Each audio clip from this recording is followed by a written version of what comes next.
I'm Petey. This is PHNX. And as the Coyotes dropped one to the Florida Panthers last night, 6-2 in South Florida, we thought it was a perfect time to take a deeper dive and see what happened. It's time for a Petey's Puck Talk.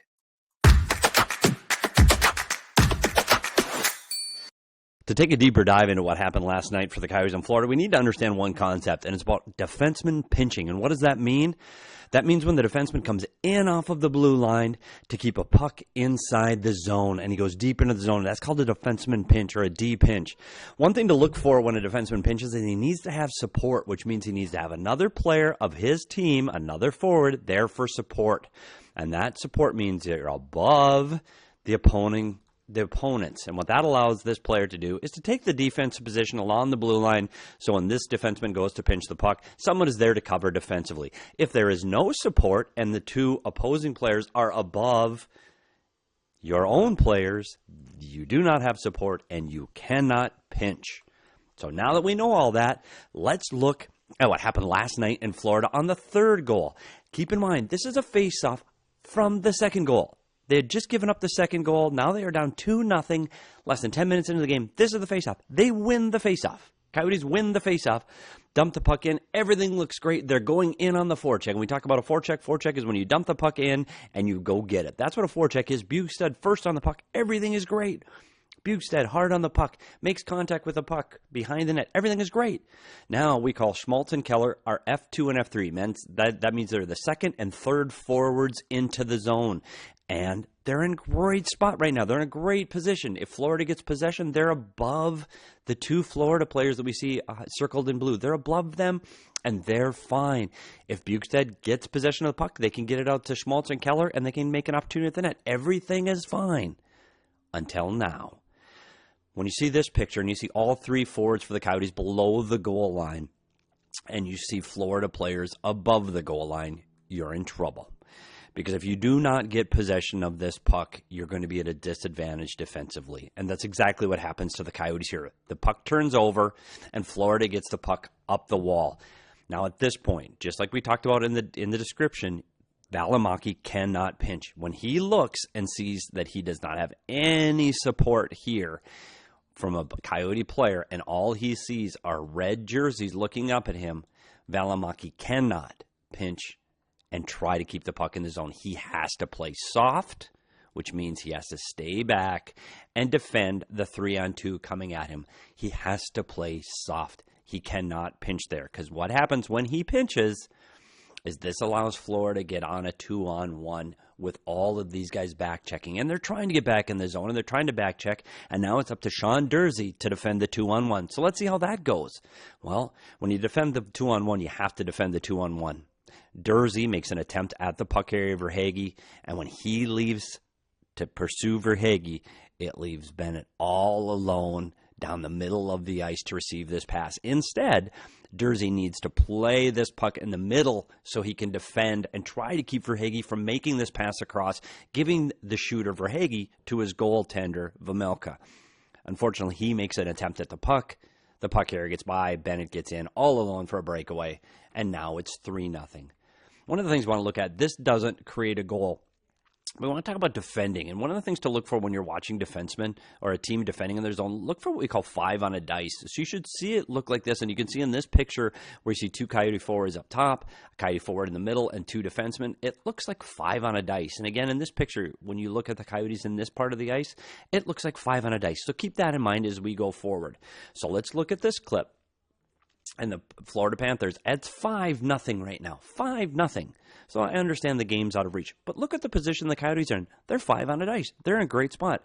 They've got the 2 forwards high in the zone defending the Florida Panthers defenseman. They've got a player in the middle of the ice and Guenther, the forward down low, covering the middle ice. And they've got the defenseman down low defending the net front. Everything is fine. Until now.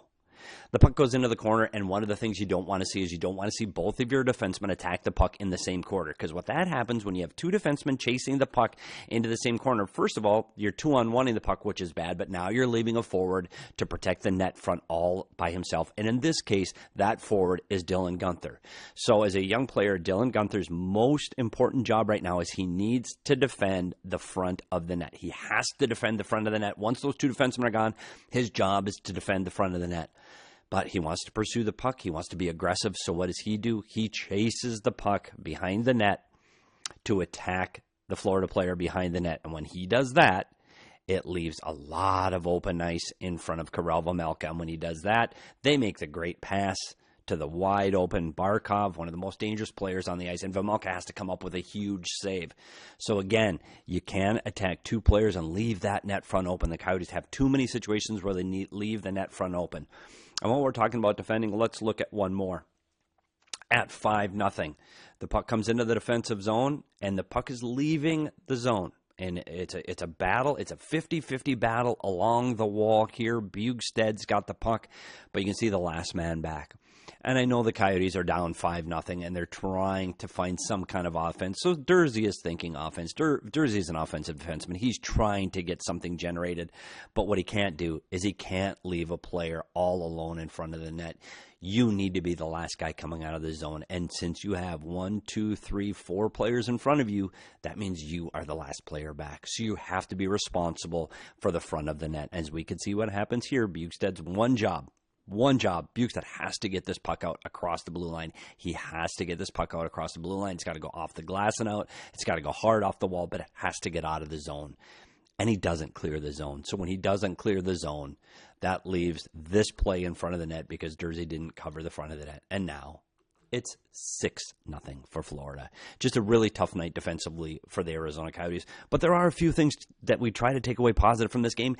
And the future looks bright for the Coyotes. And one of the things that we look at is if these young players can perform. Look at Dylan Guenther on the back of the power play late in the third period.